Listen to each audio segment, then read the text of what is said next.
गांव देहात में एक कहावत है, भूसकोल विद्यार्थी के बस्ता भारी।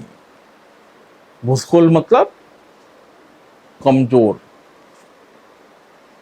दुलारा होता है घर का, माँ बाप को शौक होता है कि किसी तरह बच्चे को बेहतर बनाना है, तो पीठ पे बैग तो हर बच्चे के होते हैं, लेकिन जो भूसकोल टाइप का विद्यार्थी होता है उसका बस्ता थोड़ा भारी होता है। जैसे जैसे चुनावी संग्राम बढ़ रहा है, 5 राज्यों में चुनाव है, एक बार फिर से फेंकू बनाम पप्पू की लड़ाई ने तूल पकड़ना शुरू कर दिया है। एक तरफ ये होड़ लगती है कि कितना फेंकना है और फेंकू फेंकते जाता है, दूसरी तरफ पप्पू पास होने की जुगत भिड़ाए रहता है और इधर दोनों के सिपहसालार अपने अपने नेताओं के फेवर में भिड़ जाते हैं और शुरू हो जाती है फेंकू बनाम पप्पू के सवाल पर बयानबाजी। फेंकू को लगता है कि इतिहास की शुरुआत उन्हीं से हो रही है और उधर पप्पू को लगता है कि इतिहास बनाने का ठेका सिर्फ उन्हीं के पास है। तमाम मर्यादाएं टूटने लगती हैं, चाहे भाषा की मर्यादा हो या एक दूसरे पर कीचड़ उछालने की सीमा।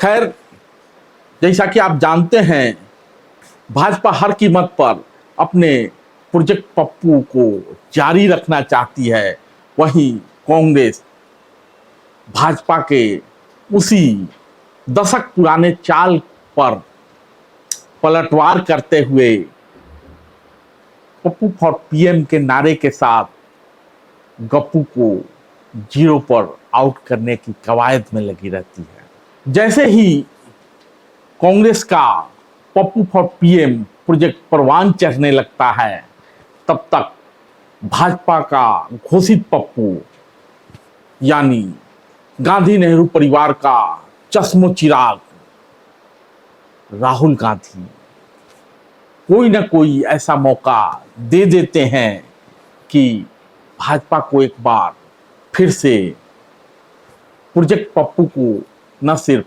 जारी रखने का मौका मिल जाता है, बल्कि जोर शोर से भाजपा पप्पू की जमीन खिसकाने में लग जाती है। यानी पप्पू की जुबान लटपटाने लगती है और गप्पू की पार्टी के बड़भैये से छुटभैये तक पप्पू की लेने लगते हैं, यानी मजाक का पात्र बना देते हैं। वैसे तो बयानों की लंबी फहरिस्त है, लेकिन शुरू करते हैं कल के ही बयान से।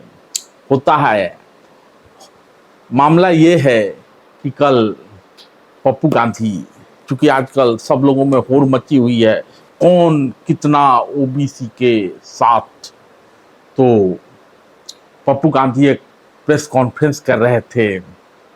कहते हैं छत्तीसगढ़ में भी सरकार जा रही है, राजस्थान में भी सरकार जा रही है।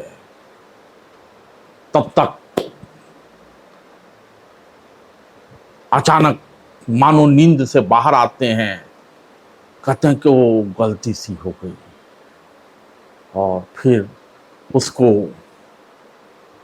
सुधारते हैं। लेकिन कहते हैं ना कि जुआन से निकली हुई बात और कमान से निकला हुआ तीर और म्यान से निकली हुई तलवार वापस नहीं आती। मैंने आपसे कहा कि बीजेपी के 10 स्टेट्स हैं, एक उनका ओबीसी चीफ मिनिस्टर है, तो मध्य प्रदेश में उनकी सरकार जारी है, राजस्थान में भी सरकार जारी है, छत्तीसगढ़ में भी जारी है, तेलंगाना में जारी, सॉरी उल्टा बोल दिया छत्तीसगढ़ में हमारी सरकार है, आ रही है। आपने कंफ्यूज कर दिया मुझे। राजस्थान में आ रही है, छत्तीसगढ़ में आ रही है, मध्य प्रदेश में जा रही है, तेलंगाना में उनकी जा रही है, हमारी आ रही है। और पप्पू गांधी पश्चाताप की मुद्रा में तो होते हैं, लेकिन अब पश्चात होत क्या है जब चिड़िया चुग गई खेत और पप्पू गांधी अपने तमाम कोशिशों के बाद मजाक के पात्र बन ही जाते हैं। एक लंबी फहरिस्त है, जैसा कि मंगरुआ ने कहा, और वानगी देखेंगे तो होता कुछ नहीं है, बस जुआन थोड़ी सी लटपटा जाती है और कभी आलू की फैक्ट्री लगाने लगते हैं, तो कभी जब पार्लियामेंट में बोलने के लिए खड़े होते हैं तो भूकंप लाने लगते हैं।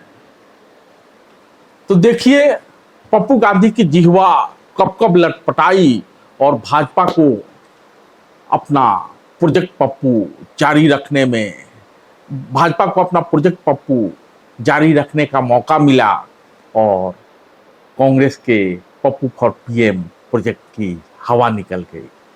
अच्छी बात बोली, आपको अच्छी लगी तो ऐसे थोड़ा मार दीजिए हाथ, आप थोड़ा सा मार दीजिए, मार दीजिए, एक बार मार दीजिए। क्यों कष्ट हो रहा है आपको? अगर अच्छी लगी मार दीजिए।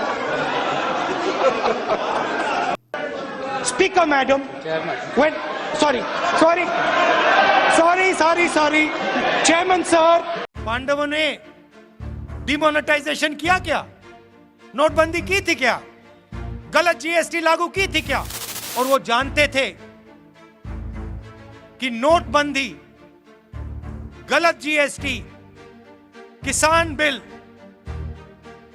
इस धरती के जो तपस्वी हैं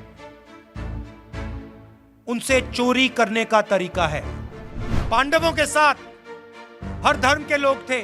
पांडवों ने भी नफरत के बाजार में मोहब्बत की दुकान खोली थी। सुनो सुनो, 21वीं सदी के कौरव हाफ पैंट, खाकी हाफ पैंट पहनते हैं। महंगाई, मेरे पास आंकड़े हैं।